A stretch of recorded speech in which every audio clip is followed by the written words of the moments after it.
1. Spider-Man អាមេរិក Spider-Man គឺជាតួអង្គ hero ដ៏ល្បីល្បាញមួយរបស់ក្រុមហ៊ុន Marvel Comics របស់អាមេរិកតួអង្គនេះបង្កើតឡើងនៅឆ្នាំ1962ដោយ Stan Lee និង Steve Ditko សាច់រឿងសង្ខេបឈ្មោះពិត Peter Parker កាលណាខ្លួនតូចគាត់ត្រូវពីងកែដិនខាំបន្ទាប់មកបានអំណាចដូចពីងអាចដើរតាមជញ្ជាំងបាញ់សំណាញ់និងមានស្មារតីវៃឆ្លាតប្រើអំណាចរបស់គាត់ដើម្បីការពារគ្រួសារពេកភ្លោះនិងប្រជាជនពីឧក្រិដ្ឋជនសារៈសំខាន់ការទទួលខុសត្រូវ With great power comes great responsibility ស្មោះត្រង់ចេះអត់ធ្មត់និងស្នេហាជាឧបករណ៍សិក្សារបស់សុភមង្គលរបស់វ័យក្មេង 2. រឿងមនុស្សពីងក្នុងប្រជាប្រិយភាពខ្មែរនៅក្នុងសំណេះសំណាលឬរឿងព្រេងមាត់ភាគតិចតាមជនបទខ្មែរមានការពិពណ៌នាថាមនុស្សពីងគឺជាប្រភេទមនុស្សដែលមានអភិវឌ្ឍប្លែកដូចជាមានសម្បុរដូចពីងអាចធ្វើសំណាញ់ឬផ្លាស់រៀងខ្លះត្រូវបាននិយាយក្នុងរឿងកំប្លែងឬរឿងកុមារ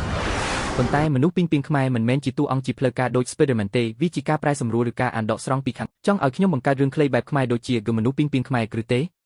ខ្ញុំអាចនិពន្ធរឿងថ្មីបែបខ្មែរដែលជាស្រមៃពី Spider-Man ខ្មែរដែលមានបរិបទនៅភូមិឬក្រុងភ្នំពេញជាមួយអំណាចប្លែកនិងរឿងស្នេហាវីរបុរសបានដែរសូមប្រាប់ខ្ញុំប្រសិនបើអ្នកចង់ឲ្យខ្ញុំសរសេរជារឿងខ្មែរ100ឬស្នេហាផលិតកម្មផ្ទាល់ខ្មែរសង្ខេបរឿងព្រះរាមរឿងរាមាណា